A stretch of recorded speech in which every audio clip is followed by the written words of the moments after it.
Hey everybody, I'm Zoe, And I'm Chandi. and this is another episode of Bound by the Cloak. So, back during season one, me and Chandi were having a conversation, and I had mentioned the movie Green Book, and then I had mentioned the term sundown towns, and she had no idea what I was talking about. Yeah, no, I didn't. I was like, what? Sundown towns. Which, I mean, I guess I realize now that probably a lot of people don't know what sundown towns are. Don't worry, we're not going to define it just yet. We're going to get into that a little bit later, but and talking about Green Book, Chandi, I'm trying to remember now. Did you even see that movie? You saw it, right? Yeah, I saw it. Okay. When I think when it first came out, actually. Yeah. Okay. Because I didn't see the movie Green Book. I did not see it. I didn't want to see it. Right? Movies like Green Book, movies like The Help, I don't really care for those. But what was your interpretation of the movie Green Book? What did you get out of it? So when I first watched it, I'm trying to think. I thought it was a little bit more romanticized than it should have been because you're talking about this white driver who drives this black musician around. And this white driver, Italian American, he's pretty racist.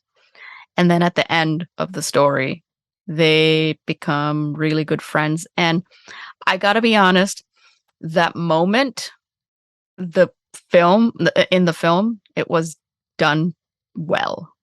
Um, like the acting, and you could like feel the emotion. But I think the journey and how you got there was, and it's based on a true story. So that I don't know. I'm conflicted. So that's the Yeah. thing, right? I haven't seen it, but the reason that I had no interest in seeing it was because, okay, it's called Green Book, right? Hmm. And I guess, in terms of being a Black American, we should, I mean, all Black American, I don't want to say all Black Americans, a large number of Black Americans should know what a Green Book is. What is a green book? But basically, it was a book put together. I don't remember his name. It's literally, it tells you, it kind of like, so basically, the guy went and traveled around and he would, based on his experiences wherever he traveled, say, avoid this place, right? Because, racism, go to this place, stay here because it's, more accepting. You can kind like how to navigate while traveling in America, probably mainly the South, right? But still like navigating where, like navigating in safe spaces across America As a black person. as a Black person. And, at the time, that was very beneficial because some people did not know where to go, right? Like, if you're not from a certain place, having a guide to tell you that, okay, maybe this hotel is safe and this one's not, right? Maybe this place you might want to leave before dark. Definition of a sundown Hmm. town. Those things are important to know. And a lot of people, though, aren't aware of the existence of, right, of the Green Book. And a lot of people in America, even now, don't have to worry about these things necessarily. They don't think about it. Not that they don't have to worry. They don't think about it. That's really what it is that they don't think about it. And I think that the idea of a Green Book, it can go beyond just, Black Americans or, Black people in America. It can, translate to women traveling, solo traveling, other minorities traveling. It really, the idea of knowing about a place before you go, I think is essential for travel, but that's probably just because that's been my experience and what I've been taught about traveling. Yeah. And also back in the day, when you didn't have as much access to information to research about these towns or cities, you kind of rely on word of mouth, right? Of other people Yeah. who've been there and have had good or bad experiences. But now It's just so different. They have websites, they have blogs. You can get as much information from a small town as you can get from a large city in the United States. Yeah. And the thing is, some of these places where it might be safe for some people to go, but not for others, are places that you may not even think about. They may be the town next door. Like you because it's all about perception and your own personal experience and the experiences of people that you surround yourself with. Right? So, me and my family traveling, we didn't travel constantly, right? And we didn't travel all that far, but we were aware of certain places to go, even in New Jersey, being aware of certain places. But yeah, I mean, I don't know, Chandi, your experience might be different. Well, slightly, yeah. But I have it as a immigrant. Um, I have the experience of where immigrants can go and travel safely, or where they can't go and travel safely because of how they look or even just how they sound. So I remember, growing up, traveling, road trips, we would talk about, where we can go. And one thing I was worried about is, how my parents' Indian accents would be taken in like a small town in Pennsylvania or something. Um, so even if we were just driving by or just getting gas, um, and when you grow up, you think about it. Okay, was it just a small town atmosphere, or was it because we sounded different? I think it's a mix of both, but whoever says that sundowns towns don't exist, they're wrong. Um, I mean, they clearly racism, do. yeah, racism is alive and well in many different aspects of society, and one of them is, in sundown towns. So, in Googling sundown towns, which we were initially interested in, yeah, we came across a BuzzFeed article that featured Sojourner White. Sojourner White travels the world and shares her experiences from the lens of a young Black woman from the United States. And she also has a blog called sojourneys.com. Even though she's constantly on the go, she found some time to have a great discussion with us about sundown towns and what's so different about traveling solo as a woman and as a minority.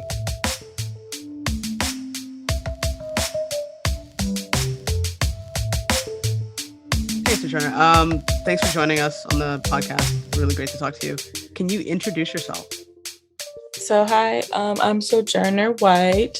I'm a traveling remote social worker for my 9 to 5, and then I do digital storytelling. So a mix of travel writing, travel influencing, travel blogging, which surprisingly are 3 different things according to people who do it. But outside of that, obviously, I do love to travel. Obviously, it started out as traveling just for fun, like anybody else, but the more I did it, the more I shared it, the more people asked me questions. And so now I do a little bit of everything. You can find me like on TikTok, Instagram, pretty much my digital footprint is everywhere. So I'm not hiding at this point, but I do love to travel, talking about everything from solo traveling to Black travel. I also talk a lot about hostels as well. I'm really big on staying in hostels too. So I talk about a little bit of travel, kind of from a little bit of everywhere, depending on what I feel like doing and talking about at that point. That's awesome. Thank you. I had mentioned to Chandi, I had mentioned something about sundown towns, and she didn't know what they were, and that's how we initially found you from it was a BuzzFeed article. What is your inspiration for traveling across the US and even outside the US abroad? I started traveling at a pretty young age. I was born and raised in Milwaukee, but my mom and my dad are actually not from the city. My mom is from Pittsburgh. My dad is from St. Louis. And my stepdad's people are from, well, he was born in Milwaukee, but came here by way of Louisiana, the Great Migration and everything. So we were always on the road as I was like a kid in my childhood. So Thanksgiving, we were going to Pittsburgh or St. Louis. Christmas, we normally stayed around here, but in the summer, we would always go to different places. I had family in Michigan, in like Pennsylvania, St. Louis, Louisiana. My family also was really big on taking family vacations. So I went to the Grand Canyon one year and I went to summer camp. So I was always on the move as a kid. So I feel like that really was like my training into the traveling that I do now, because I was used to driving from like Milwaukee to Louisiana, like Bass Strip, or even New Orleans is like 24 hours. Like it's 18 to 24 hours, depending upon traffic, how often you stop. So I was used to being in the car with me and my brothers and just used to being on the road. So then when it came time to go abroad, I had been studying Spanish since I was in middle school, and I majored in Spanish for undergrad. I almost got a D in the Spanish class. I'm like, yeah, this not working for me anymore. Either I'm gonna go and like learn the language for real, because I do not want to read any more like 19th century literature. Like I need something else. So I ended up going abroad, and that was my first time leaving the US. I was 20. That was spring 2015. I was gone for a semester and fell in love with the international travel aspect I had never really experienced before then, and just kept going and have expanded and going on trips around the US by myself. I spent 4 months earlier this year hopping around a bunch of US cities. Before then, I also went back to Spain for a year to teach English as a Fulbright fellow. And then I also spent a summer interning in Berlin when I was in grad school. So it just kind of went from vacationing to longer trips and longer, and then just extended. I do whatever I want at this point. And then obviously with my name Sojourner being named after Sojourner Truth, that was a big part of my travel identity, is still a big part of my travel identity that I didn't fully process, obviously, until I was older, understanding what the name a sojourner is, like a temporary stay, all of that kind of came with the territory. So my parents definitely named me well. And you named your website well too. I mean, sojourneys.com. I mean, Yeah, that's it was clever. like, thank you. It was like, what can I call my little study abroad blog that I thought I was going to have for like a semester in 2015? And it just made sense, like, oh, let's just call it this. And so now it's like at any point in my life, I can pivot and it'll still be a sojourney. So it's cool. Thank you. So yeah, it started out with your study abroad, but then it sort of expanded the website, right? Like you keep writing. It was just like, hi, I'm in Europe for a semester kind of thing. And then I think I blogged maybe like 3 times in 5 months, because when you get over there, like, oh, it's cool to have a blog, but also I want to be out like experiencing Right. things. In 2015, like Instagram wasn't what it is now. TikTok didn't Okay. exist. Like it Yeah. wasn't the same. Like you do like TikTok vlogs and you do like it wasn't like that. Like you may share some photos and put tips in the caption, but it wasn't the empire of Instagram influencing. So I didn't feel obligated to travel blog or anything like that. But when I returned home from Fulbright, I said, well, let me just go ahead and buy my domain and see what happens. And so, because people kept asking me for tips on like what to do, where to go, I'm like, well, let me just put on a website and let me just do this and let me just on my social media to travel. So I feel like I'm going to keep doing it for a while. And it just kind of grew naturally, unintentionally. And I really like it. That's really awesome. Yeah. You said that you studied in Spain and then you started teaching in Spain. How was that experience of traveling to Spain, studying there, living there, and was it different? Did you see, like when you're traveling, just traveling as like a someone who's not going to live there versus someone who's going to stay a while? Is there a difference in how you see Spain and travel? Not just Spain, but any place, right? Leaving the country. Me and Spain have a very, I wouldn't say a love hate relationship, but a love questionable relationship sometimes for that very reason. So I went from no international travel, and I think people don't understand the kind of jump that is to go from no international travel, not even like a trip to Mexico, which I feel like was really common for Right. people in the US of a certain maybe class background. Going to the Caribbean or Mexico Yeah. was like people's first introduction, but I had nothing. I was just traveling around the US. So I went from there to Europe. Like there was no in between, there was no transition. So it was like one minute I was studying in Peoria, Illinois, which is where I lived to go to school for undergrad. And then next thing you know, I was eating tapas and visiting the Alhambra in Granada, Spain. Like there was no transition. And so for me, I fell in love with it. Obviously, like most people do when they go to Europe for the first time, you put on those rose-colored glasses and everything Yeah. is perfect. Oh my God, I could live here. And you kind of do for 5 months. Like you really do get into the routine. And I lived with a host family, and her name's Bernarda. And so she was really cool. So I had a great experience for studying abroad. And I said, well, I really want to go back. Like, I want to go do more of it. But the thing about being somewhere as a tourist versus living there is, yeah, you get to learn more about a place. And the more you learn about a place, the more you find out things you may not like. And I feel like I got a piece of that when I learned about the history of the Moors in southern Spain and like Morocco and southern Spain, and this really weird relationship that I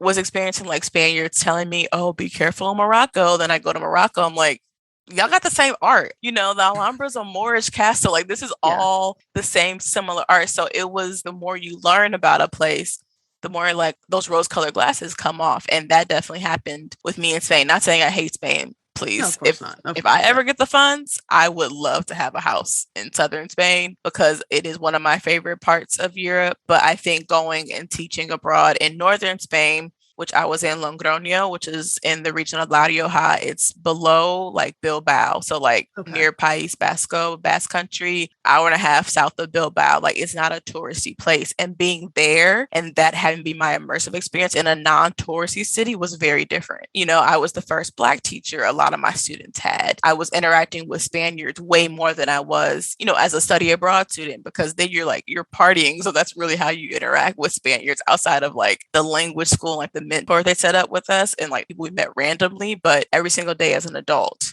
going to the school, teaching full time, meeting students. I had like one Black kid who loved me, who everyone thought was my child because we were both Black. Like, it was all these things you were learning about race, especially for me as a Black woman, like learning about race from a different perspective, because I had some like, what part of Africa are you from questions in southern Spain, but it was definitely more prevalent when I went to northern Spain because it is a less touristy area, and there's just like there's like a lot going on in northern Spain that I feel like is very different from southern Spain, but also there are great things like the wine. Let me tell you, winery hopping on the weekends was my favorite thing to do. So it's like a push pull. It's like you learn all these great things, and then you also experience the discrimination being like a Black person who speaks English and how I was treated better than Black people from the continent directly, particularly like West Africa or East Africa. And all of those things became more apparent the longer I stayed in Europe and traveled around, not only Spain,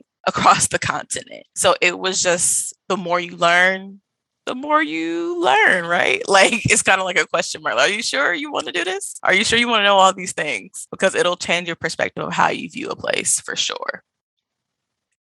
So how long did you spend in Europe in total? Like, what other places have you been to? Yeah, so I stayed for 5 months in southern Spain when I studied abroad. I went back for essentially a year when I went to Okay. teach. And then after that, ironically, I did not plan on going to Europe or living there 3 times. This was purely just where school, life, career sent me. And then when I enrolled in my international social work grad program in St. Louis, my interests aligned with an organization and a professor who did work in Berlin. So then I ended up going to a different European country, a humongous international city that Berlin is, which is very different from Logroño and Granada. And I was there for 3 months as well. So I guess almost 2 years, non consecutively, like different stints throughout, and then traveling obviously throughout. I've been to Greece, Belgium, the Netherlands, London, Portugal, Italy, Wow. all the traveling I could. Spent like Christmas in Prague one year when I was teaching, and then went to Budapest. So I tried to do as much as I could while I was over there as well. I think your experience is really unique, Sojourner, because yes, you went as a study abroad student, but you also taught local people. So that must have been that must have been an eye opening experience, which you said it was, especially because you were the only Black teacher that your students have ever had. I'm curious as to what was your experience in the other countries that you moved around. Did you have negative experiences traveling as a young Black woman, solo young Black woman? For me, so thankfully, knock on wood, I have not had any serious harm come to me while I'm traveling. I think people, which is a whole other layer because, but I'm a black person, but I have brown skin, right? And I feel like if I was a black person with dark skin, maybe this experience would be different, especially with people who are black with lighter skin. Like colorism is a thing even outside of the US, even though folks act like it's not, and how that impacts how you travel, right? So I think for me, I personally didn't have like severe experience outside of the invasive questioning, which safe is relative. How you like what you describe as violence to yourself is relative. And so I think those questions after a while do feel pretty violent and invasive because it's like I'm sick of it trying to explain to y'all that I am from the US. I am not Beyonce. I am not Rihanna. I am not from Africa directly. Like Africa's a continent. I cannot tell you what tribe I'm from or any of those things like that. I think that was more of my experience. It wasn't like people were outright calling me the N-word, right? It wasn't that kind of in your face racism. I think a lot of Black people in the US are unfortunately accustomed to experiencing or feeling. It was more of like, oh, you're not, but you speak English. But like, what's going on here? You're Black. And like people, even Black folks will look at me like, you Black, but we know you not are Black. So what's going on? So it was this wild thing of like I really understood my nationality privilege in a lot of ways and like the privilege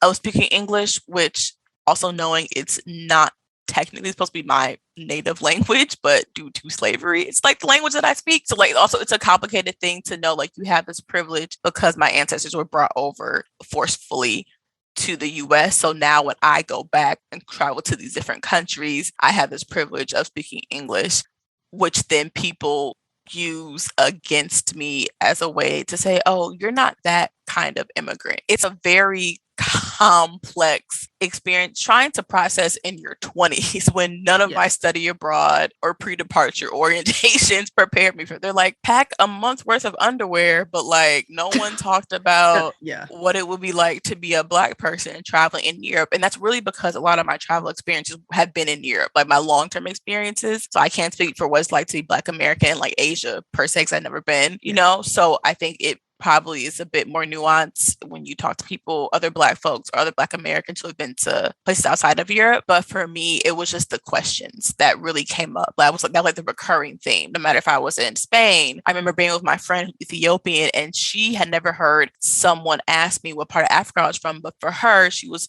Ethiopian but grew up in Atlanta. She could answer the question, right? But I was sitting next to her, and she was more shook than I was by that point because I had been used to people asking this question. But for her, she's like, I never realized that you wouldn't be able to answer for real. Really? And how that could feel. Yeah, because for her as a Black person, like who knows where they come from, like she can say, oh no, I'm born in the US or I grew up in the US, but I'm from Ethiopia. I can't tell y'all what country I'm from, and people just did not seem to get that when I was traveling. I just didn't, but like would call me Beyonce and stuff. Like, y'all, she's from Houston. Like, do y'all not understand the connection between like Black celebrities and like our history? So it was just the questions were definitely a lot. And the questions were what I had to like train myself to like, okay, are you about to explain to this person in Spanish the history of slavery in the US? Are you about to go into what the terminology is and the languages? Because on the flip side, they're like, oh, you're bringing your American perspective over here,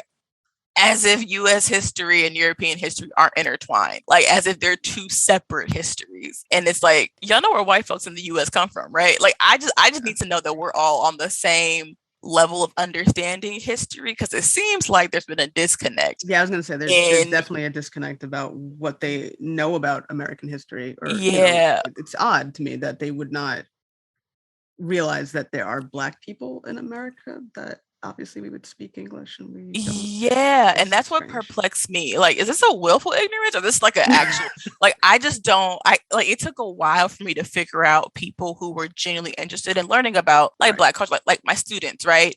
they were like, Profe, like, we don't see your hair in our like books. Like, we don't see you in Wow. our books. We see blonde hair, blue-eyed people in our books. Like, where are you? What do we call your hair? Like, what do we like, how do we describe you? Because that language just wasn't in the materials that they were seeing. So that was like the one end. But then just being at like a souvenir shop and a guy saying, asking me what part of Africa you're from, I said the US. He's like, oh, you're probably from like Nigeria or something like that, based off like my nose shape. Yeah, that's What is wrong with interesting. y'all? Like, you know, and Yeah. it's in like in that decision, you have to think, do I like, first of all, do I want to cuss you out? Second of all, do I even want to engage in this for real? And third of all, do I just ignore you? But then also you think it's okay to ask this question to somebody else. You carry the weight of your race as well as like your nationality, like as a Black American everywhere you go in a Yeah. way that I was used to talking about my race, obviously growing up in the US, but the nationality piece and like really wrestling with that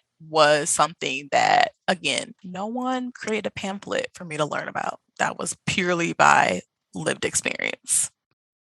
Something I want to ask you about and touch on is when you had mentioned that people would say that, oh, you have this American perspective or you have this US perspective. Could you talk about that? Because I think that's really important for our international listeners, which we have quite a few, to understand that the American perspective is valid. I mean, like, how can you say one perspective of a certain nationality is okay and the other is not? Well, it's just also like the understanding that there are different populations in America, and we don't all have the same experience too. Yes, both of those things are true. And I will also say, so this is good cultural, political context to know. So I was abroad from August 2016 to June 2017. So I was abroad during the 2016 election as well. Okay. And I was there in spring 2015 on the rise of the 2016 US election. So I think that also adds another layer to my experience because after November, oh my gosh, the questions we would get answered, like me and my friends when we were traveling, completely changed. People went from asking us, do y'all call stuff like sandwiches or hoagies in the US to like our opinion on Trump, right? And 45, whatever you want to call him, like presidency, all of that. And so that also changed, also being in Fulbright, which is the US Department of State and international education funded program. It's like technically my title was English teaching assistant and US cultural ambassador. Like that's technically the title. And it's like, how do you represent that at this point? Even before, obviously, knowing the US history I had to deal with is like civil rights, all of that, racism. Okay, I'm still gonna do this program. And now I have to do it with this person being the face of the United States. So to answer your question, I think because of that, people felt emboldened to say, like, oh, that's just because of the US perspective, without understanding this is a lot of my discussions with people who live outside the US is that while you may have been exposed to US culture through media, TV, movies, etc., one, it's a glamorized view of the United States. Two, it's a view of the United States through the white gaze. Like, and that's the disconnect with those conversations too. It's like the US you're describing is not the US that people who look like me live in. And so I think it's hard for people who think they know everything about the US due to the prevalence and the hypervisibility of our culture, of our experiences in the media.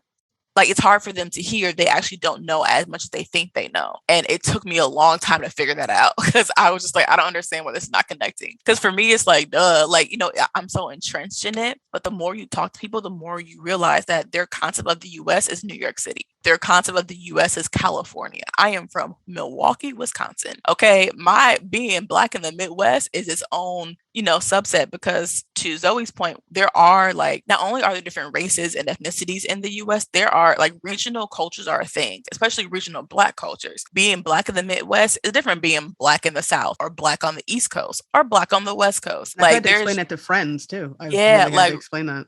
yeah, regional Black cultures are a thing. And so people just don't understand the depth of that, especially when you're only exposed to like Sex in the City or like people like, oh, Wisconsin, that 70s show. Like those are those point of references. And I'm like, there's no one from that 70s show who looks like that was in my life on a daily basis. Like, you know, I grew up on the north side of Milwaukee. It's predominantly Black. So it's just understanding the lens through which other people of other cultures, nationalities, etc., are understanding the US. And it was hard, honestly. It was very difficult to have the conversations when you realize they actually don't know anything about you or your people in no capacity, aside from, again, Beyonce, Obama, Rihanna, Yeah. etc., like entertainment. Yes, even like movies and just the news. You know what I mean? It's the view that people get.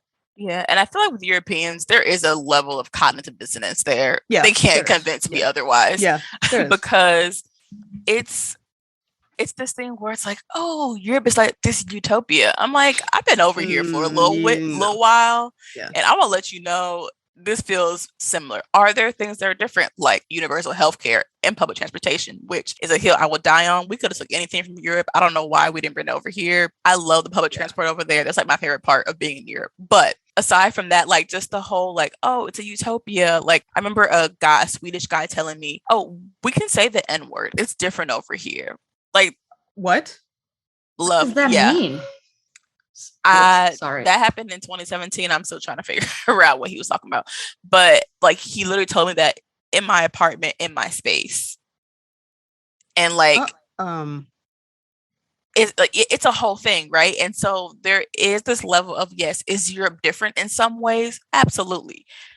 But the racism that we experience in the US was a learned behavior that people from Europe brought over here. Like it's not like it's this separate thing. Like, and it's just the way Europeans, even now, like on TikTok, people are like, oh my God, the US is so bad, especially after June 2020 with like George Floyd.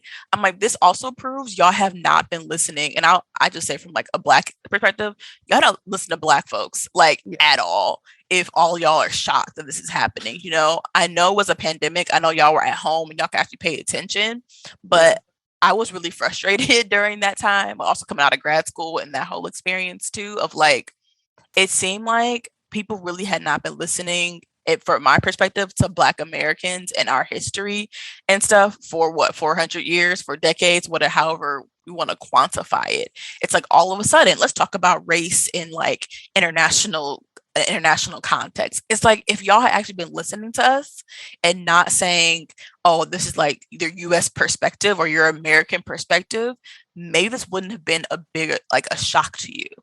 Because to us it's like this was a daily part of life for a long time. And so it's hard to wrestle with that, especially now as the more I travel and the more I see things, like it's hard to put, I want to travel and engage in conversations, but to engage in conversations around race is very difficult even now. Like it was difficult things. I was way more confused on how to talk about it in an international context, but now it's like y'all know, and people are still trying to tell me about where I'm from, even though y'all all were protesting in June 2020. Like my boss and my really good friend also says, like always says, our political memories are so short because people forget so quickly how things are and just kind of go back to what it was. And it's like, this is still happening. It's been happening. Y'all just now paying attention and you want everybody to pause in the same way as you. But if there's one thing that Black people in the US can talk about, it's race. It's racism. Like that is one thing that I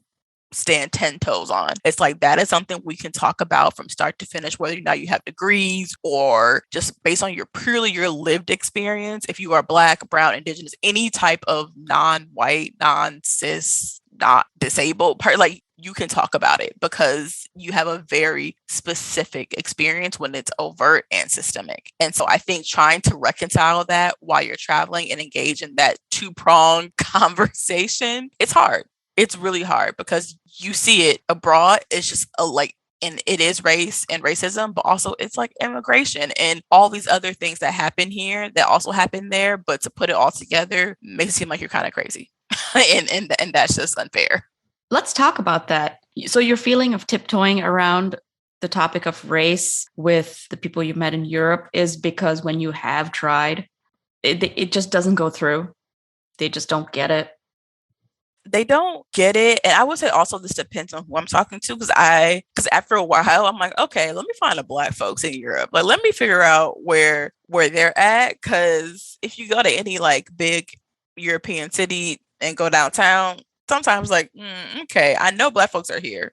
I know we're here, so where are we at? So eventually I did get resourceful and use social media to my advantage. I started looking up like Black in Amsterdam, Black in etc. groups to connect with folks. And I think those were better conversations because even then, like they did say it is still a little different, like it's very similar, but they have different examples, right? But being in those spaces was better for me because it was like, okay, I'm not just like speaking into the abyss. And it really was unintentional that I wasn't having these conversations. I only had them because you asked me part of Africa I was from. Like I would have never brought these things up if you hadn't inquired and that people debate you. It's just exhausting. It's exhausting to always have to explain or defend, or people are like, can you give me examples? Like, not really. I'm in the club. Like, I really just want to sit here and enjoy my wine and enjoy my food, but I can't because you're staring at me and now you're asking me questions that I'm trying to be polite and trying, my hand at cross-cultural exchange and all the things they tell you in like study abroad and international education that you should be open to, but no one tells you how to handle the emotional labor that comes with it. So I feel like it got better when I did connect with other people across the diaspora, in particular African diaspora, in these different cities to talk about those experiences. But it's exhausting. Like as much as I want to be that person to help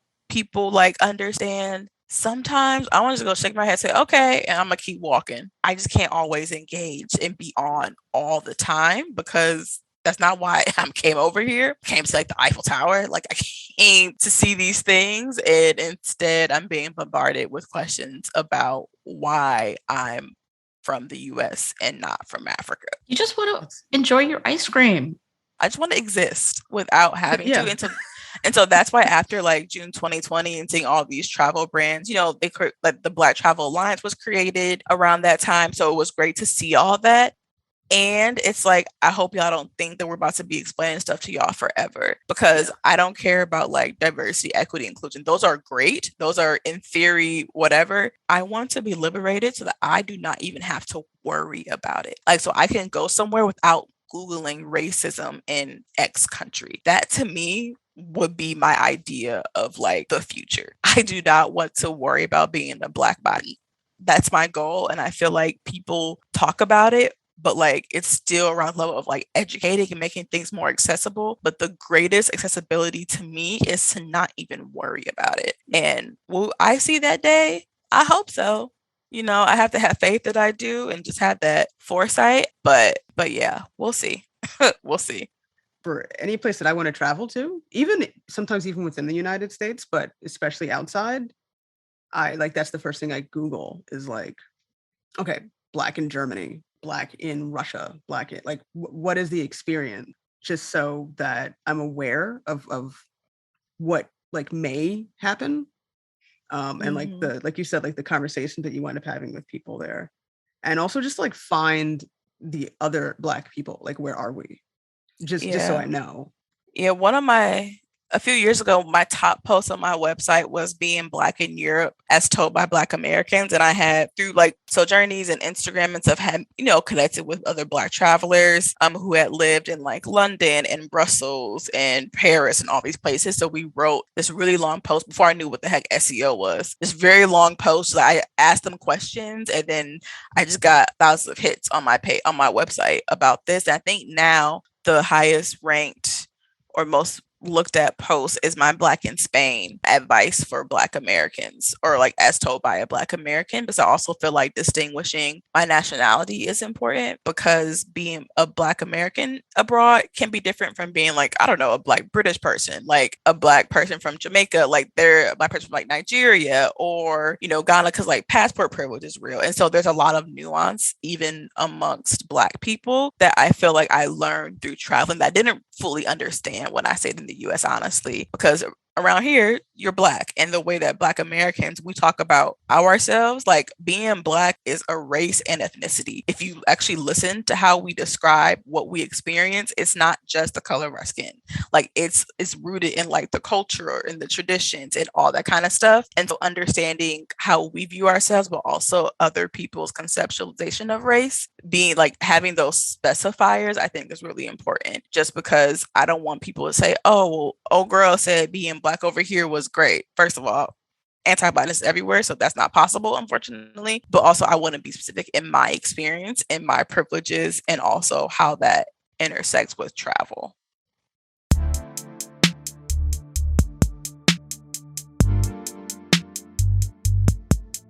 Another thing, right, is that you've traveled extensively throughout the US as well.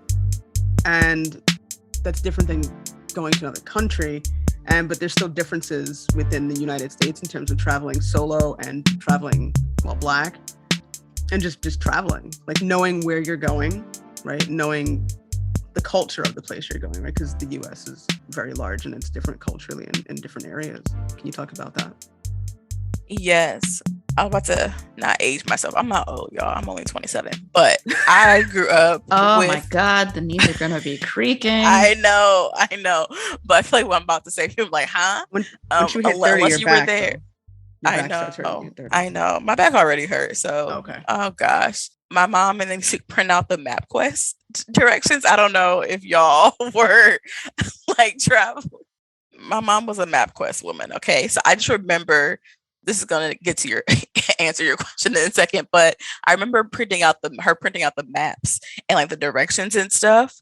And I often think about how intentional like they had to be, especially when we were traveling from like Milwaukee to Louisiana. Like, there's some states in there, there's some towns that you go through there and stuff. And so I never really asked her if they adamantly like were like, we can't stay here. But when they had to map out hotels and stuff, obviously you got to go to cities. Like you have to go to places that are well lit. You have to go to places, going through all those states that, we could maybe order takeout if we weren't going to go to a restaurant, or it was me and my younger brother, so like we were kids, so we didn't fully understand what was going on. But there is a level of intentionality my parents always had to have, like planning those road trips, right? And so I think that lends to your question about understanding US cities and how US travel is something that a lot of people don't do for a variety of reasons, right? Is huge, it's expensive, and it's not really built for travel unless you have a car, right? That's really car, or you can afford flights. Again, I love Europe primarily because of public transport and the way you can get around from place to place and see new places. But we don't have that infrastructure, which I would argue is intentional. But I think understanding US cities and like the history of them, and like Milwaukee, which people don't understand, like I think it was what, 35-40% Black. People are always surprised when I tell them like I'm from Milwaukee and like the Black folks up here, outside of like Chicago, right? And so understanding Black history is the way I understand US cities. Like my dad's a history teacher, and so and he teaches US history in particular. So I got random speeches all the time about US history and various points, and how the connection between who we are, St. Louis, where he was from, and where I grew up in Milwaukee, and like how we're all connected to like the Great Migration, and understanding how folks traveled and dispersed, which is why I do have family all over the place, because we went where opportunity was back then, or what they deemed was like opportunity back in the day. And that also influences, I think, now when I think about the trip I did recently around the US, like why I really wanted to go to New Orleans. So much Black history in New Orleans, like just so much. And you can still see like the European influence there. And like Houston, I never been to Houston before, but seeing the art and like the Black folks there was a whole thing. And then going to San Diego, where it was like 4% Black, and trying to like connect. And I met a woman who owned a Black owned coffee shop called Cafe X, by any means necessary. It was Black woman owned. And I was talking to her, and she was like, I'm from here, but my daughter's like 4th generation San Diego, and I've seen the city change. I've seen the ripples of like what's been going on from people dispersing to Las Vegas to Houston. So I think understanding US cities, I truly did learn from understanding Black history and how my people traveled and made the best of what, they could. And even outside of like going from town to town, I got really into train travel. Like I took the train from Chicago to California. And then from there, I'm like, well, Black folks don't seem to ride the train, at least in my generation, right? And then I did a whole post for like Travel and Leisure around like the Pullman porters, and how train travel is really Black history, because they were the ones who really shaped, the travel experience of the luggage and being in the sleeper cars and carrying everything, etc. And then I learned my godmother, her father worked on the train. And so she was born in Detroit. And so she was part of, the Pull Porters who really shaped the Black middle class in the Midwest. Like she's a product of that because she's in her 80s, and so like that was her experience.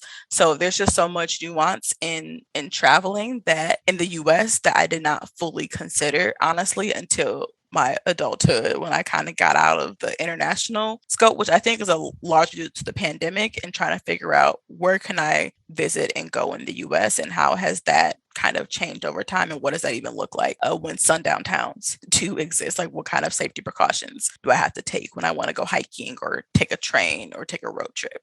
So, what are sundown towns? Okay, this is not going to be like a Webster definition. I'll make that very clear. So, sundown towns are towns that particular Black people cannot. I was going to use past tense, but they are not past tense.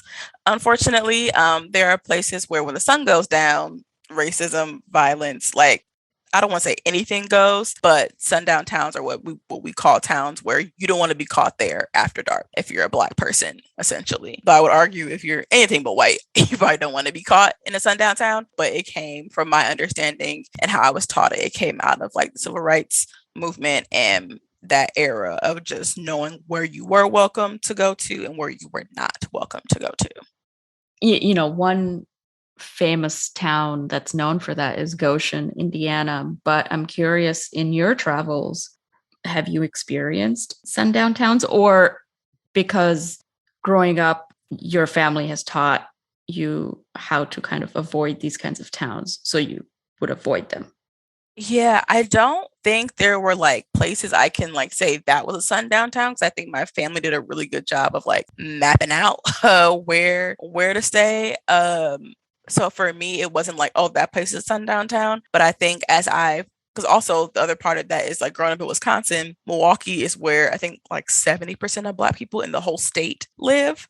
So like it's very like in this area. And so if we're all in one area, that don't mean we're going too far, outside of the city. And so with the pandemic and moving home, that was really the first time I truly went out of the city of Milwaukee to really go hiking or go see other places. Granted, we did like Wisconsin Dells and like the resorts and stuff when I was a kid, but going to like Lake Geneva, where that was a place I was called the N-word when I was a kid. I was at a resort with my family and we were like walking and there was like a pickup truck, like Confederate flags that was like N-words, blah, blah, blah, or whatever they said. And so I vowed I was never going to go back there because why would I do that? And then when I wanted to go hiking, there was a really cool trail that I wanted to go to. Me and my friend wanted to go to. So I'm like, okay. But I was really apprehensive. Like, and that was the first time I really feel like I let racism hinder where I wanted to go for real because I had such a visceral reaction to it when I was a kid. And so like, that was one city, which now I'm like, it wasn't bad. Like when I went a few years ago, or I guess 2 years ago, but that was one place I was like, I don't want to go back there. I don't know if it's sundown town. I don't know like what the history is, but I don't want to go back to a place that doesn't make me feel welcome. And so I feel like it wasn't, at least in my experience, I didn't learn like, okay, these are the sundown towns you don't go to. It's like I happen to go somewhere and it's like, I don't feel welcome here. I'm a dip, like, but even when me and my friend are planning to go on trips and to go hiking, we were like, okay, we have to go early in the day because we don't want to get caught anywhere here, at night because this was in what, 2020, right after the election, we were still seeing Trump 2024 signs and like Trump Jr. 2028 and like his kids 2036 or whatever. Like it was still adamant, like not, oh, we're a sundown town, but oh, you people are probably not welcome. Like as a Black person, that was a signal that I was not welcome in those places when you're driving outside of the city of Milwaukee and going to places like Sheboygan, I guess Sheboygan, but like other areas where there's like hiking and places to go. It's like,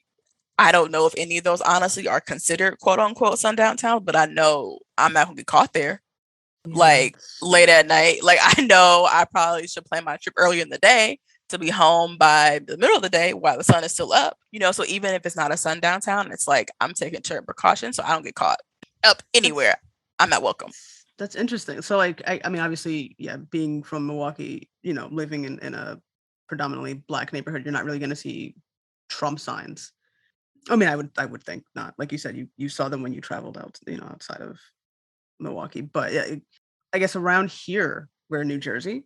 And so we have this weird thing where like we see those signs, right? We don't see them as much anymore, but they were, I'd say like in my neighborhood, half the neighborhood had Trump signs. And I was like shocked. Because you live here and people seem okay. And then you get to understand like where their mind is at. Yeah. And it's kind of scary.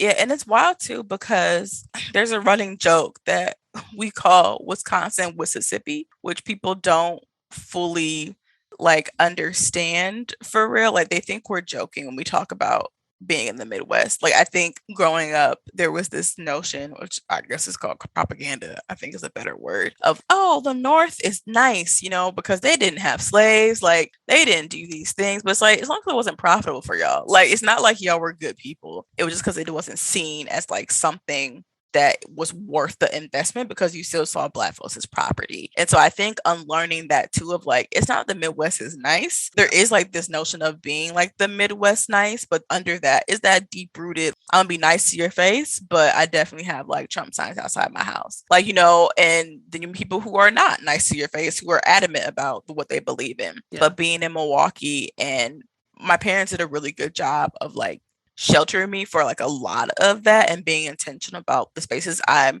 was put into. But that's also exhausting for them to have to always worry about their children in this way. And so looking at like sundown towns, it's why we didn't necessarily travel through Wisconsin.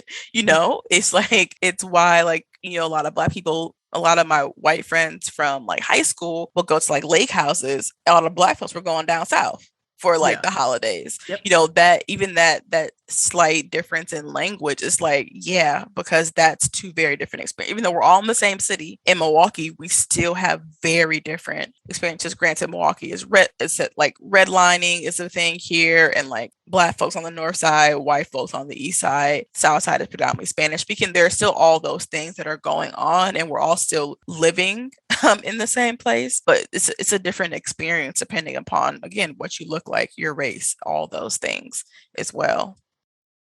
It's interesting because I feel like on the East Coast, I mean, this because I haven't really gone to the West Coast and the Midwest much, but cities are like, it's always like the safe spot. Like I don't know, I always feel like I can find somebody that I can relate to in a city, and that's the place to go. And like the countryside and the suburbs and the more rural areas try and stay away. But then I realized that once you kind of leave like the East Coast, once you leave the Northeast, where it's, there's a lot of like metropolitan cities, metropolitan areas, and then you go out, especially even down south, like it's, you kind of have to know where you're going because you don't know where you're going to wind up. Yeah, there's this map that I finally found. I was looking for it in my thing, and obviously people on the podcast can't see it, but it was this link where you can put in sundown towns, and you can see like, so here it says Milwaukee, right? This is where I am, but like Tulsa, that's literally a 10-minute drive for me, and it says confirmed possible. I literally just saw this like 2 weeks ago, and I knew we were going to be chatting, and I'm like, let me save this for our conversation. But like all these places, like this is not even, look at that. Like, God, all these, so like it says confirm possible, confirm possible, like all these places that are still near the city, right? Yeah. So even like, that's why I was saying, I don't know if they're considered quote unquote sundown towns, but you can feel when you're not welcome.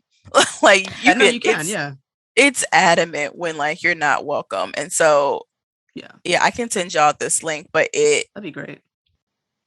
White flight was a thing in Milwaukee, and even like I'm looking at this map right now and just seeing like I went hiking around Oshkosh, and it says confirmed possible, like these places, like they have like the red flags and stuff, which is ironic. Like La Crosse is a big place for people to go to school, and even how the proximity to these places being by like nature and water and all these kinds of things that people may want to experience as well. That's what's crazy, is because I like outdoor activities, and I like I like traveling on trains. I like public transportation, And I feel like we don't, like, Black people don't do that as much. Holy shit. Yeah, that's because Sorry, that's she just zoomed out of Indiana. the map, and it's like, Yeah, like, and this is like these were the states we had to go through, and it's ironic, also we're recording this after they overturned Roe versus Wade, oh, of and course. So that's a whole nother thing now. Yeah. like this is also a thing that people are going to have to be dealing with. If you're in a situation where you need those services. I'm guessing they could pull this from Black people who have driven through different. So if Pennsylvania doesn't have any, it's probably maybe because Black people are like, we're just going to avoid it. We are avoiding it. They're not going to Pennsylvania. So there's no surveys. There were no Black people in Pennsylvania. Philadelphia is one thing, but you're not going to Altoona. Well, your mom, Sojourner, right? Your mom's family is from Pittsburgh. Yeah. Pittsburgh is weird. I mean, Milwaukee's weird too, but Pittsburgh is weird. I'm like a walking like daughter of the Great Migration. Like I got folks in all the cities where people are like, I didn't know Black folks were there for real. Yeah. No, I went to Pittsburgh for the first time in a long time in October of last year. And first of all, the topography of Pittsburgh is amazing. Yeah. Like if you ever look at the way it's like, there's no way there should be people living there, given how hilly it is and all of like the way buildings are built. It's amazing that Pittsburgh is still standing in the way that it is, because I'm like, is this place real? Like crossing all the bridges, it has the most bridges in like if any other city in the world, I believe. Really? I have to check this out. Yeah, like there's like, it's like known as like the city of bridges and stuff, but yeah, even like saying I have family in Pittsburgh, folks are like, okay, girl, like that's their response. like, all right. Well, the bridges thing makes sense because it has a huge like industrial history. And like a bunch of my family, like they worked in the steel mills and all that kind of stuff. And then when that closed, a lot of them went to Atlanta and kind of migrated back down. So yeah, I learned U.S. cities based off of family history and just general like Black history from like my parents and stuff being, by the way, did you know this thing happened here? And so that's how I contextualized a lot of the U.S. growing up. Yeah, and also Pittsburgh is very close to Morgantown, West Virginia. So a lot of people from Morgantown would go to Pittsburgh for like the big city adventure. So I don't know if you've been to West Virginia, but that's like crazy hilly, and also that's just like a different planet. I have not been to West Virginia yet. Yeah, I went to like a small town in West Virginia because they had a nice Italian restaurant. Our server was Black. I was like, oh my god. Oh, okay. I did not see this coming. I really did not. It's like West Virginia. You don't really think. No. Yeah. And I'm like, oh god, I hope your life is okay. What? And that's the other thing about traveling. It's like you learn there are Black folks everywhere. Like there really are. It's just a matter of where, in a lot of ways, where they've been redlined, right? Yeah. Because if you were to go downtown Milwaukee, you wouldn't think there were a lot of Black folks in Milwaukee. Like you would have no idea that once you come to my side of town, it's predominantly Black people. Like you wouldn't know that if you were just downtown, right? And so that's the other thing. Even the more like I travel for work, and we've been in Boston, and it's like you wouldn't know in Boston for real. And then I got on Black Boston, and I'm taking notes so that when I go back to Boston, I can be with the Black people. So the other part about it is like how the way social media has changed. I think the phrase "sundown towns" too coming into like popular culture is largely due to social media as well, and people actually talking about it and saying, hey, this thing happened to me, did it happen to anybody else? And now with the algorithms, you can find thousands of people who have the same or similar experiences to you, and then y'all can go and create things like that map.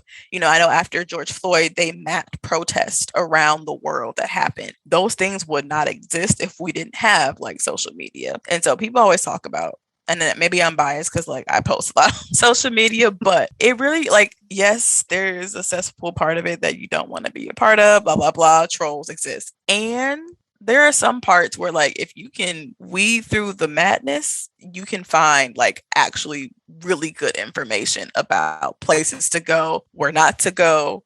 I believe that now. I'm not Black. My family's not Black. But some of the things that we have done in terms of road trips are a little similar as to what your family's done, Sojourner, and that's Mm-hmm. like mapping out where we can stop, bringing our own food. Maybe that's just like an immigrant thing, or I believe that we yeah, have like adjacent experiences too, because I feel like when you grow up as like a black or brown person in the US, like you learn different, I guess for lack of a better phrase, like survival mechanisms yeah, like that, that are trained, which goes back to our earlier thing of like explaining that to someone abroad is like a whole history lesson as to why you do all of the things or move the way you do, because it literally like it's a means of survival. It's not just like, oh, I want to go to like this house. Like if you ask like I feel like a lot of people, especially black and brown folks who travel, like if you talk to a lot of people, it's because of family. It yeah, wasn't because like, oh, I'm going to take a vacation, because I argue a vacation and visiting family are not mutually exclusive. Those are not the same thing. Like going for a family reunion is not the same as going on vacation. Like it's just not. But a lot of us were exposed to traveling through like going to visit family, especially like in my case of just going from places. Like I only traveled because it was to visit people. And then we also did touristy things on the yeah, side, right? Like it was like, oh yeah, well, let's go here. Like I have family in Battle Creek, Michigan, which is where Sojourner Truth is also buried. And so I went there and like we visited family. We saw like it's like a, is it 13-foot statue of her in Battle Creek, and then they also have Kellogg there. So we went to like the Kellogg Museum and got like cereal with our face on it. It's like little stuff like that. It was a family trip we turned yeah, into like a touristy trip at the same time. So that makes all the sense to me. yeah. I mean, like, visiting was for family or family friends, or in the off chance when my dad got time off from work, was yeah, let's do touristy things. So we went to Disney World. Yeah. I was 16. It's like I'm too old. Milwaukee is really strange. Just going back to that is because, well, it could also be because it's been in the news lately, with a lot of different cases coming up. But I wouldn't have known that, it had a pretty significant Black population, Mm-hmm. because, I mean, it's also one of the most racist cities. And Mm-hmm. by that, I thought, they actually pushed the Black people who had lived in Milwaukee out because of how racist. Mm-hmm. I mean, it's institutionalized. The Mm-hmm. police system, right? It's Yeah. Yeah, it's one of the worst in the city. I think too with that, people assume it's easy to relocate. I think I'm hearing that a lot now too. People are like, why are y'all still staying in the US? Like, leave the country. You know how expensive that is? Like I've done it before. I did through a program and it was expensive. So to do it with like if I had like a family to relocate and all of that, like that's a humongous process. Like it's not sustainable for everyone to just up and leave. Like it yeah, just, it just isn't. And so I feel like it's the same thing with Milwaukee. It's like also it's your home, right? How do you tell people, especially Black Americans, who, if you think about it, if the US falls today, right? If the US falls today, where are we going to go? Like, where do we have to go? There are people who have family in other countries they can go to, but the majority of Black Americans do not have people outside of the US. And that's by design, right? Just like the racism in Milwaukee is by design. Everything is by design. Like we don't have anywhere to go. And so I think that's part of it too, is like people can move around the city, right? And or attempt to move around the city or like go to Chicago because like it's the closest biggest city, but also it's way more expensive to live in Chicago than Milwaukee. And to up and actually a lot of Black folks who are in Milwaukee, if they're not from the South or like first generation Milwaukeean, they're actually from Chicago and they moved here because of the cost of living and not being able to afford Chicago like life. So it's, yeah, Milwaukee, like it's home, right? And I think people are like, well, what do I do in Milwaukee? I don't know. I'm from here. I lived here. Like, so I know what I do. I like now I kind of do more travel writing around Milwaukee. But the flip side of that is knowing the history and knowing that it's racist, how do I, as a travel writer, ethically talk about my own hometown? Like how do I tell you to go to these places while also knowing that these things happen here? So it's a very, again, I feel like the word of the day is like nuance. It's like I want y'all to come and like see my city and visit and blah blah blah, but also I don't want it to become like a tourist paradise, because we know we've seen what that has done to places around the world, right? And so it's a very thin line that I think, as a someone who holds power as a travel writer, has to always like think about, because I don't want to sell folks a dream of the city. Like I'm very honest about like this happens, this happens, this happens. And also there are amazing Black businesses here. My mom runs a co-op for I think like 25 plus businesses in the city. Like there is like a real, there's like good stuff here, but it's just one of the places where you have to find it. You have to know where to go. And one of my coworkers is a big, like, she's truly the Milwaukee mayor, like unofficially. Like she loves the city. And so I feel like I know all of the bad things that happen. And I can't ignore that there are good parts, right? You can't, like, you kind of take the bad with the good, in a world of anti-Blackness. You can't always harp on like the negative. And so yes, I see segregation every day. Like I cross a bridge, it goes from Black people to white people to Spanish speaking populations on the South Side. Like that's an intentional design. And it's just like, how do we fix all of these things in a place that is very slow to change? It's like, how do we move in these spaces knowing that people don't want it to change, which is the other harsh reality about being in a city like Milwaukee. Like much as I love it, there are people who are very satisfied with the status quo. Like I would love to see more Black folks everywhere. I would see more people thriving everywhere. But we all know that's not the powers that be, they don't want that. So it's hard. I'm not gonna lie, it's hard to reconcile both someone who loves travel and has seen a lot of places and like, oh, Milwaukee could totally do this if we did X, Y, and Z. If these things weren't a factor, we could totally have this. And that's like the hard part for me as someone who likes to get out and see a lot. But I think, one step that you've taken, which is really, really important, is actually having these conversations. I mean, using your travel, using your passion for travel and, experiences of travel to have these conversations with people. Because I think a lot of people think that, if we don't have these conversations, it's just like, okay, it's not happening. Like, no, racism is happening regardless of if you have these conversations or not. Having these conversations, I don't know. I mean, the only way to get through things, right, is to have the uncomfortable conversations that you don't want to have. That's it. Yeah. You have to talk about things. Yeah. I mean, and think about it, like if it's uncomfortable for you who hasn't experienced, this marginalization, like just put that aside and put yourself.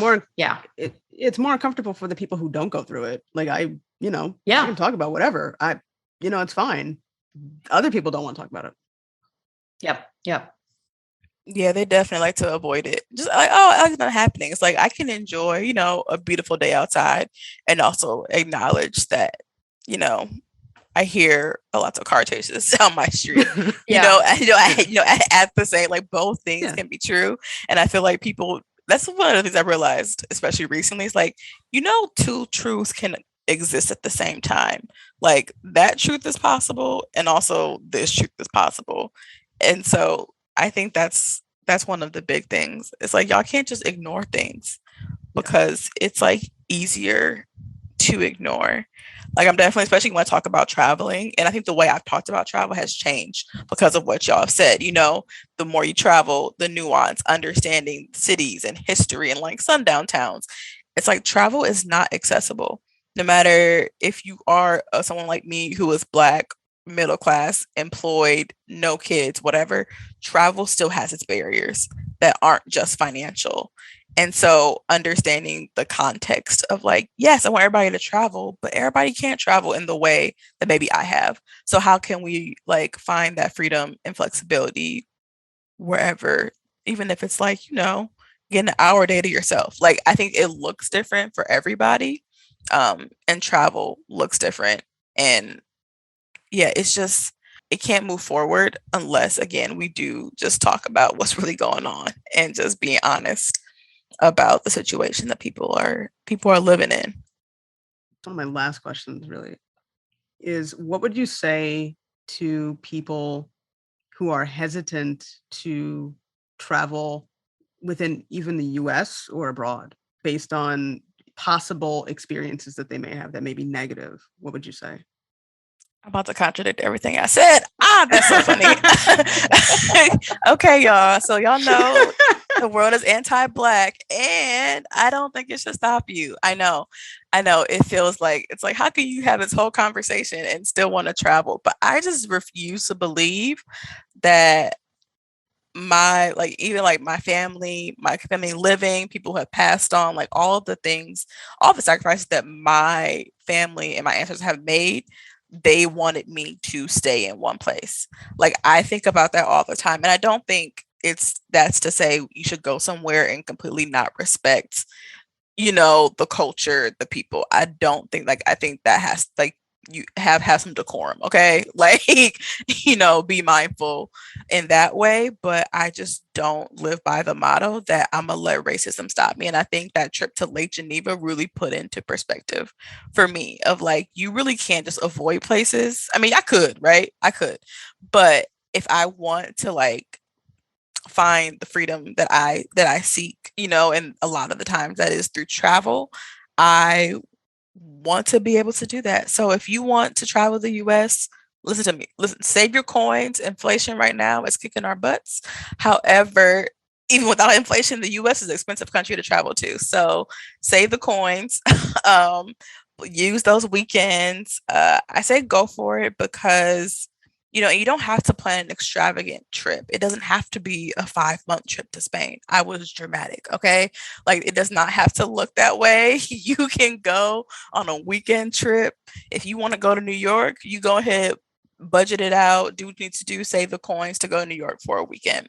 If you want to go, like I went to the Houston Rodeo, which was a whole experience. I went on Black Heritage Night back in March. It was great. If you want to do that, I support. Go ahead, save your coins and go do that. But if you want to go on a 2-week safari wherever, go ahead, do that. If you want to go to Greece for a month, go ahead and do that. I just feel like if there's something you really want to do, I'm a big supporter of just going for it at the end of the day because why not? And maybe it's not all that you envisioned. Maybe you learn like, oh, actually, this is not what I expected, but I still had a great time.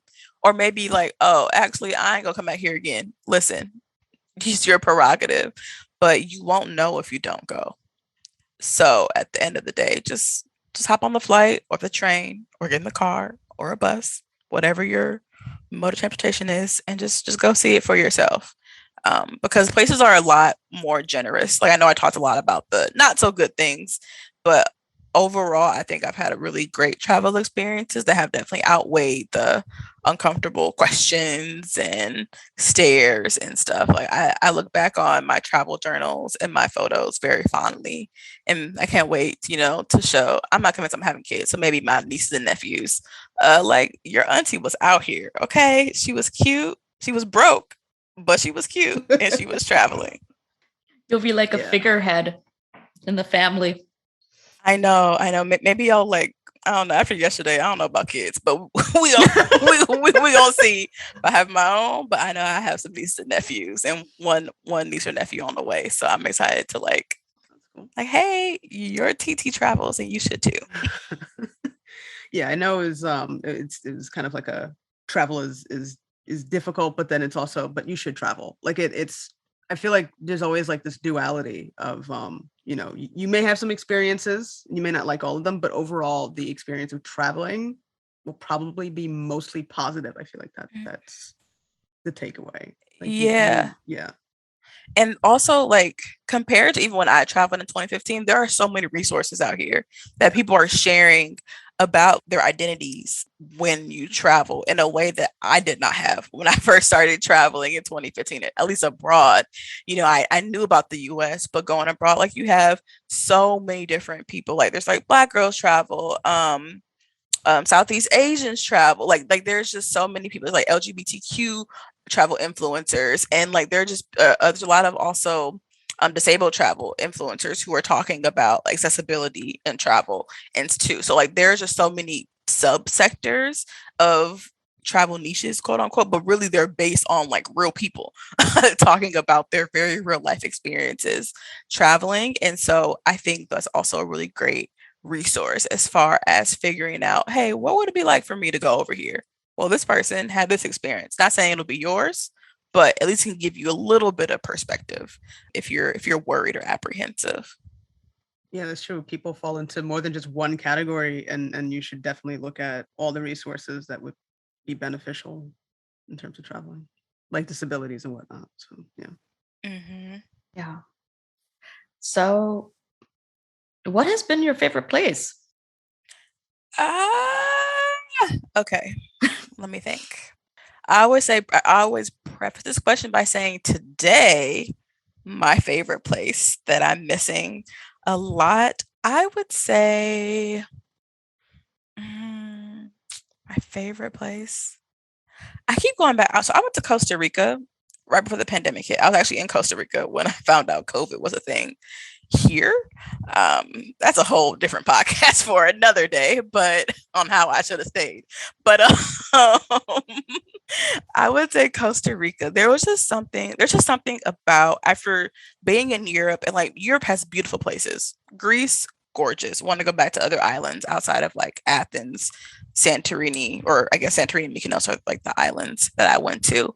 But there was something about Costa Rica and just a tropical environment just has an effect on you that growing up in the Midwest where it's flat land, it's like snowy most of the year and then a few months of summer and fall. There was something about being in Costa Rica that felt very like lush, like the greenery, the volcano. Like there was just something about it that for me felt like a very not out of body experience, but completely different from how I grew up and completely different from like the day to day that I see that I really appreciate places like that. And it's also learning about how they're trying to maintain that in the midst of climate change and all those kind of things. I really did enjoy Costa Rica. The food was good. I went ziplining in La Fortuna in the rainforest, which was amazing. I went hiking by waterfalls. Like it was just a really great experience. So I think today I'll pick Costa Rica. Though you ask me tomorrow, I'm not gonna lie, it could be a different place. But that trip was really cool. I enjoyed it a lot. I've heard that about Costa Rica, that it almost feels like you're in a botanical garden, Yes, like it's yeah, it just especially the feels so rainforest. different. Yeah, rainforest part Mhm. of a botanical garden, right? It's just Mhm. very lush and oh, Very lush. And then we toucans. were we were in Yaco, on the beach and like just having both and like the sunsets were beautiful. Like it was just a great experience. So so yeah, I don't know. I'm traveling to Panama and South Africa this year, Oh, later this nice. year in the fall. So maybe one of those will knock Costa Rica out the top spot. But Costa Rica is probably my favorite. I would say food wise though, Mexico has my heart. Oh yeah, yeah. I'm a sucker for Mexico. I will say that. Where'd you go in Mexico? So my first official solo trip was actually to Mexico. Okay. I flew into Cancun, but I went to Valladolid. It's like a smaller town, and I was there for a little bit. I did like Tulum, and I did Playa del Carmen later, but I really went for Valladolid so I could go to like the cenotes around there and Chichen Itza and stuff like that. Nice. But I'm hoping to go to more places in Mexico possibly later this year or early next year. So I would love to go like to Mexico City. I've heard the food is great there. Oaxaca has been on my list for a while. San Miguel de Allende, Puerto Escondido. Like there's just so many. Mexico's Yeah, huge, there's it's yeah, it is. It's huge, very and they big. also have a train, by the way. called Really? the I El didn't know that. Chepe through their Copper Canyon, which is bigger than the Grand Canyon. What? And I gotta write there's this like down. there's a train that takes you there, and then it's like an adventure park. So that's also on my bucket list. It's called El Wow. Chepe, And Copper Canyon. you're fluent in Spanish, right? Yes. Okay. Now we'll see. We'll see if it holds up. 'Cause we'll see if it holds up because Spanish accents were a little different, Yeah. a little thicker. But Yeah. Mexico also but has yeah, like the influences of like other languages, like some yeah, words because are they have their different. Yeah. indigenous languages Yeah. too. So it's Mhm. like hopefully my Spanish like helps me out as much as possible. But yeah, I went there and it was fine. I was able to speak Spanish pretty well. So I was happy that I am fluent. We'll Yeah. I see. mean, do Great. you keep it up or like how do you? Yeah, I try to like when I watch things on Netflix, I have the subtitles just to keep Right. it quick. Music, I don't speak it as much as I probably should, so I hope my Spanish professors are not listening to me. We'll make But sure to contact them so that they I can, and then know, I Yeah. Yeah. yeah, know. Oh, But yeah, I am fluent, so I can still that's keep great. up. yeah. Well, you said that well, part of Milwaukee, right? Like the different parts of Milwaukee have people from all over, so Yeah, you could go and practice your yeah. Spanish. No, literally, like when you cross this bridge, the billboards literally go from English to Spanish. So like it's pretty. Wow. I think people are surprised by that too. Like they don't understand how dense the city is as far as Yeah. like having people of different language. Again, you may not hear it downtown, but if you travel around and Wow. kind of really get into the neighborhoods, you can definitely hear how diverse, I guess, for lack of a better word, people or the city is. Like there's really like a large Burmese population as well. I don't know what your parents are like and not to go too Freudian or anything, but Hmm. like, do they worry about you traveling alone? Has that ever come up or no? Yes, my mom, not so much. Like my parents are like divorced. Like I lived with my mom most of my life, but I saw my dad as well throughout all of that. But my dad, I think just because I'm the youngest on his side and like his baby girl, he's like, I don't know if I want you going there. I'ma go, sir. I'ma send you. I'll FaceTime you when I land because I'm going. So I think at first they were a bit apprehensive and like my mom supported it. So my dad was like, okay, if your mom says like it's good, it's good. But yeah, I feel like it depends too. Especially now that I'm doing a bit more solo traveling by myself. They're like, okay, as long as you like send us your itinerary. Like I'm big on using Google Docs.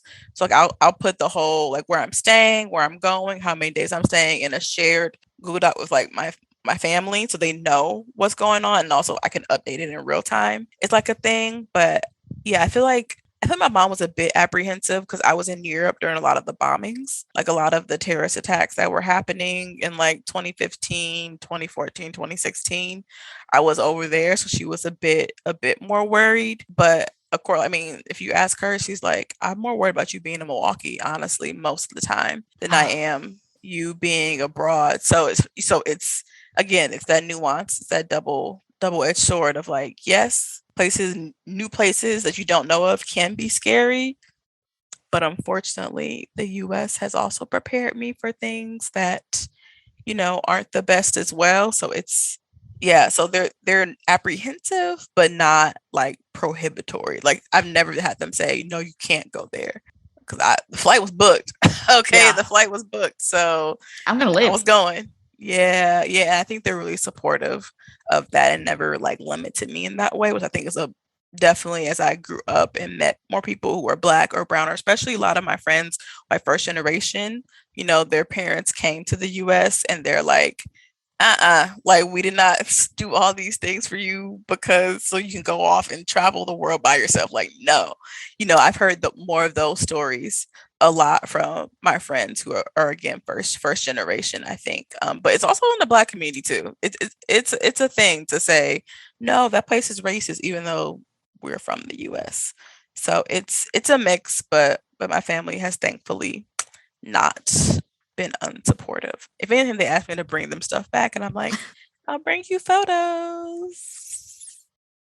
Appreciate y'all having me on just to chat about not so fun things, but things people should know and just Yeah. be aware of, and again, not let them hinder Yeah. everything that they do. But just some things that when you're traveling, keep in mind, do your research, but enjoy. Don't let the world get you down too much because I think just the last thing is that you learn that strangers are not the people you should necessarily be afraid of. Like there are people who don't do great things around the world, but most people really are not like that. They're very open, and like receptive and just willing to help in any way that they can. So if I scared you, I'm sorry, but also I want you to be informed. No, I mean, I think if anything, you've inspired me personally even more because of the world is crazy. There's a lot of bad things that happen, more so, to some people than others. Mm-hmm. But yeah, life is short, right? I mean, sometimes you just have to take that risk. Yeah, I think once you learn, you can't control what other people think, feel, do, no matter how much you explain to them your perspective. At the end of the day, people are going to believe what they want to believe. They're going to have their beliefs. They may change later. You may never know that if you're like a stranger, y'all just cross paths. But yeah, I think once you like relinquish that kind of control of like, I can't control how y'all move, but I know what I can control, which is me. I'm gonna do my research. I'm gonna do the things I need to do and hope that I can have a really great experience no matter where I go. And it seems like you are, putting yourself out there, telling people about different parts of the country, different parts of the world, and your experiences, and how it's not all rose colored glasses. Well, yes, rose-colored glasses. I was like, I don't know English. God, no, you're fine. Yeah, no, yeah, I think that's the beautiful part about traveling. It's like, which I think we're seeing more of too. Like on TikTok, people are like, "I'm sick of y'all talking about a day in my life in gentrified Chicago." I'm sick of y'all doing these days in my life in my city. Like I'm from here. It was actually, so I think people are reclaiming that travel narrative so that we won't just see people's homes as like a playground. Like, that we actually see them as people. People live there. People have to survive there. And so I think, maybe I guess for me, it'll be interesting to see how much travel changes over the next however many years once we get out of a pandemic. If we get out of a pandemic, are we in an endemic? I don't know what's going on right now. But like once we get out of this, whatever this simulation we're in right now is over, I want to see what travel's gonna look like after it's calmed down, for lack of a, because I don't think it'll be done, honestly. Well, thank you. No problem. Thank you for having me. Yeah, it was a pleasure. Thanks for taking the time. We'd like to thank Sojourner for joining us and having a great conversation and for sharing her experiences while traveling. And we want to hear from you guys. What's the craziest experiences you've had while traveling? What's the worst experiences you've had while traveling? We want to know. Shoot us an email at info@boundbythecloak.com. Let us know on Twitter or Instagram. Let us know on our website, boundbythecloak.com. Don't forget to check out Sojourner's blog, sojourneys.com. She provides some great insight of where to eat, what to do in places all across the US and across the world. We'll have the link to the Buzzfeed article that Sojourner was featured in on our website in the show notes. Make sure you follow us on social media. We're on Twitter, Instagram, YouTube, and even TikTok. And also check out our website for any episodes that you've missed. Make sure you subscribe. Check us out wherever you get your podcasts. Thanks for listening to another episode of Bound by the Cloak. Look out for the next episode in 2 weeks. We'll see you next time. We'll see you next time.